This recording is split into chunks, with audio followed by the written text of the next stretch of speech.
Okay, group rides. The first thing we want to discuss is the formation of the motorcycles. Here we have 6 motorcycles. We've got the road captain here and the tail gunner here. The main thing is the formation. You want to maintain a formation, a staggered formation. This way, if there is something comes up, you have the ability to move from side to side to avoid any situations. If you are too close to somebody and he has to stop suddenly, bam, but here you can go straight ahead or you can go left or right. You have escape routes. You want the distance between the bike in front of you and the bike behind you pretty tight throughout the entire formation. You don't want any gappers.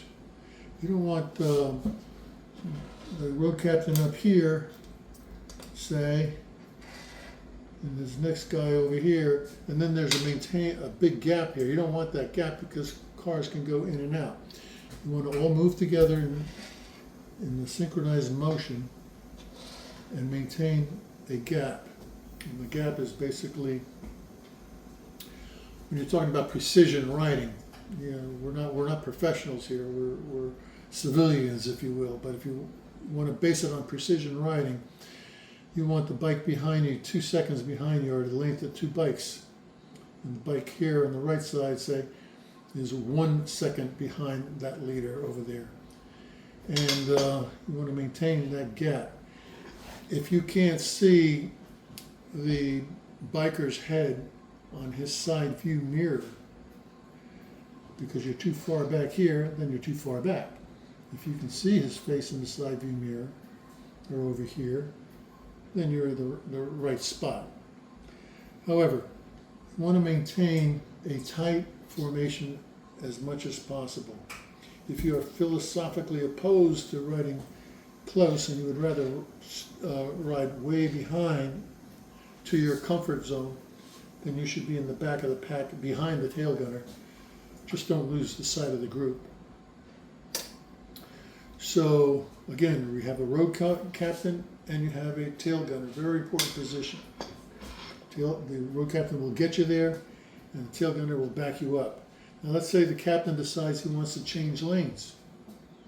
Then what he'll do is he'll give his left hand signal, left electronic signal, and he'll wait until he sees the tail gunner make a move to set up a screen or a block so that cars can stay behind this formation.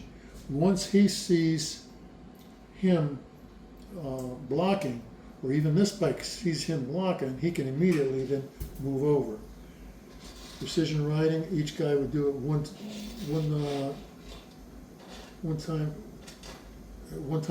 at a time. And the road captain would be the last one to move.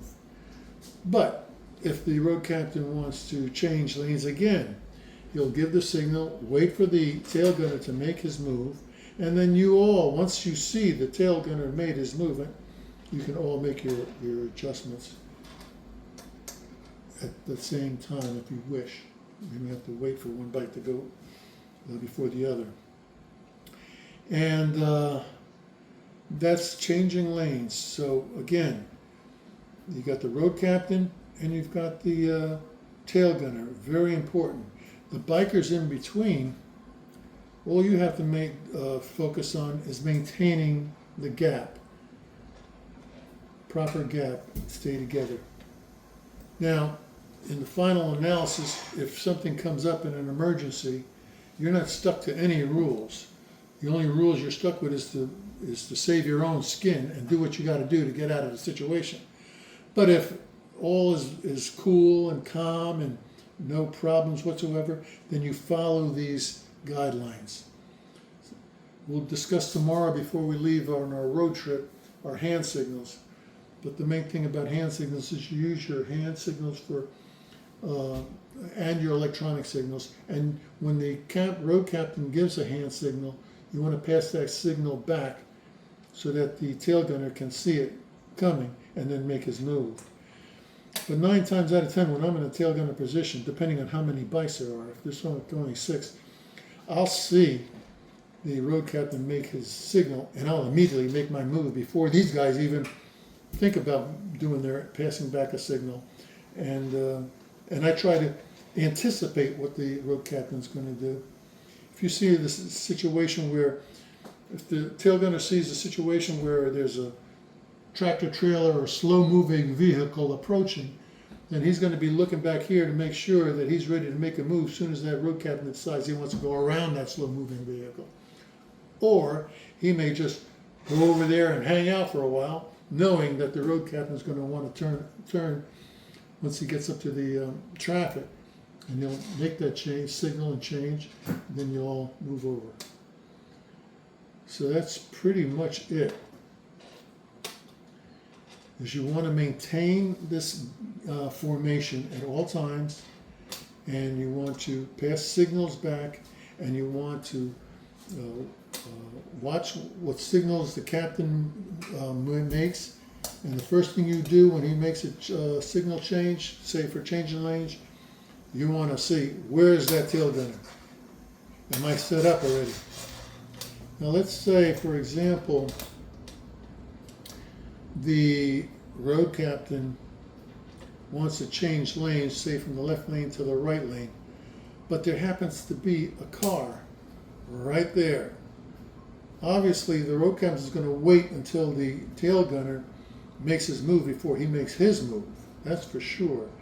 So let's say the car goes by, the tail gunner will make his move, but you all just wait for the car to go all the way through, and then you make your move. It's like that. Meanwhile, nobody back here is going to be coming through because the tail gunner is setting up the block. So basically what we want to find out is what your comfort level is as far as speed. I typically, when I'm a road captain, I typically ride maximum 9 miles above the speed limit.